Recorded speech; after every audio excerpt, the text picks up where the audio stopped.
Okay now class, अब हम study कर रहे हैं क्लास 9 की ही बुक से एक और टॉपिक, वेपर प्रेशर। ठीक है, वेपर प्रेशर होता क्या है, अब इसको स्टडी करते हैं। और वेपर प्रेशर, वेपर मीन्स आपके पास गैशियस फॉर्म ऑफ लिक्विड।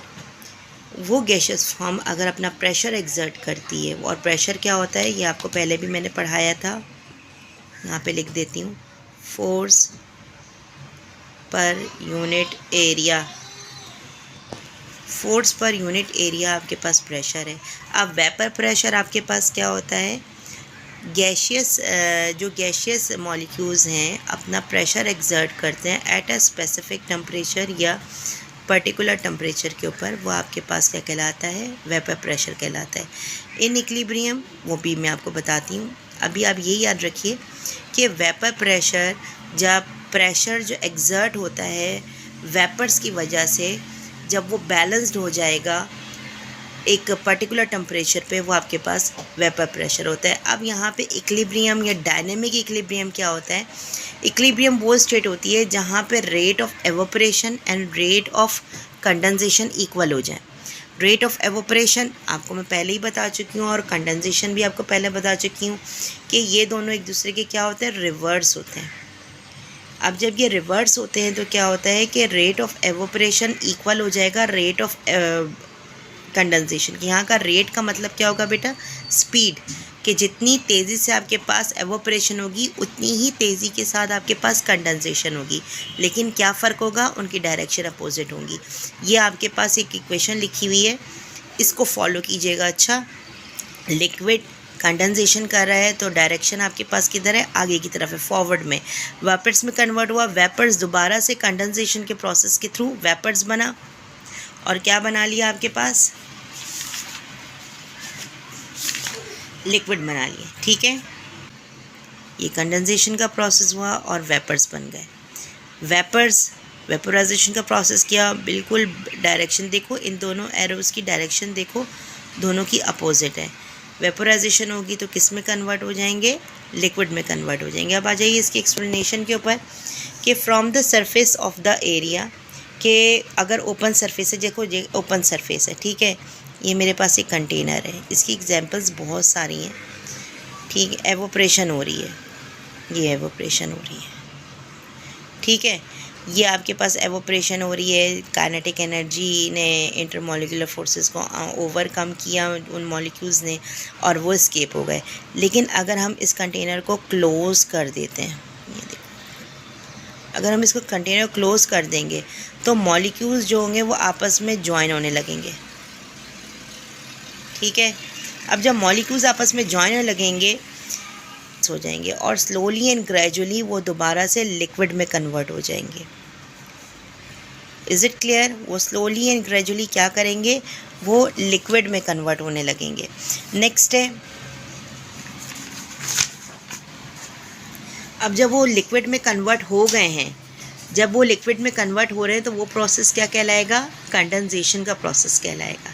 शुरू में आपके पास कंडेंसेशन का जो प्रोसेस है या रेट ऑफ कंडेंसेशन है वो इंक्रीज़ होगी, रेट ऑफ कंडेंसेशन इंक्रीज़।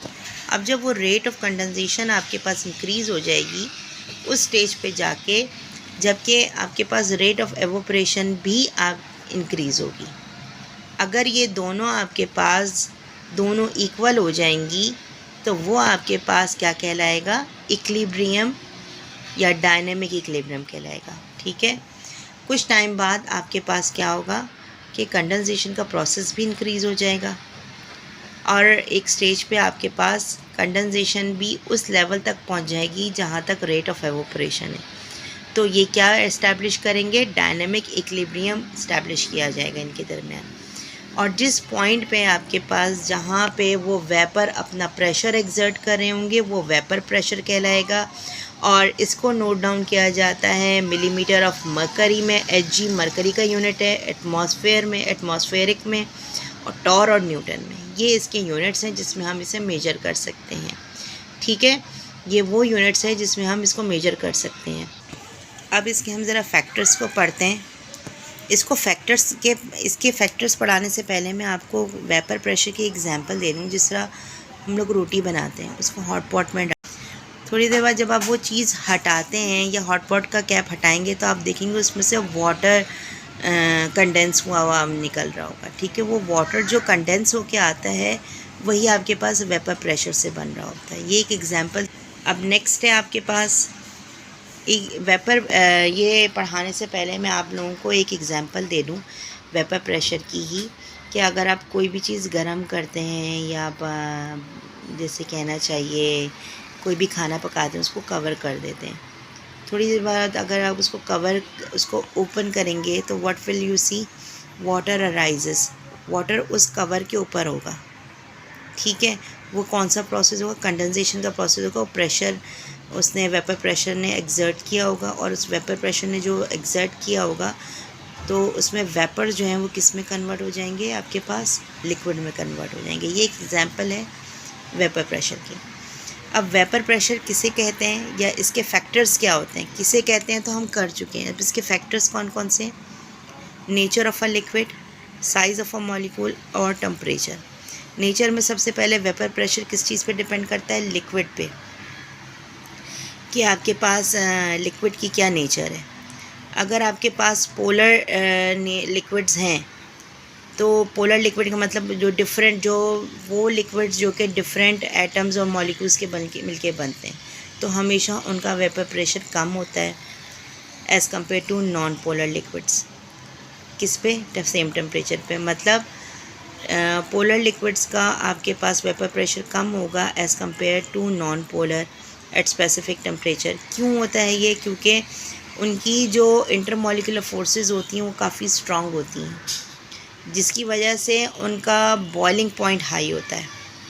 ठीक है, जैसे फॉर एग्जांपल हम पोलर लिक्विड की बात करते हैं, वाटर की। वाटर का वेपर प्रेशर कम होता है एज़ कम्पेयर टू अल्कोहल। अब आपके पास जैसे अगर हम बात करते हैं कि वाटर का में कम लो वेपर प्रेशर होता है एज़ कम्पेयर टू अल्कोहल क्योंकि नॉन पोलर है, उसका वेपर प्रेशर काफ़ी हाई होता है, वो बहुत जल्दी एवोपरेट होते हैं। अल्कोहल क्या, आप परफ्यूम ले लें, पेट्रोल ले लें, ये बहुत जल्दी एवोपरेट हो जाते हैं। ठीक है, नेक्स्ट है आपके पास साइज़ ऑफ मॉलिक्यूल का जो साइज़ होता है बेटा, वेपर प्रेशर पे बहुत डीपली इम्पैक्ट करता है।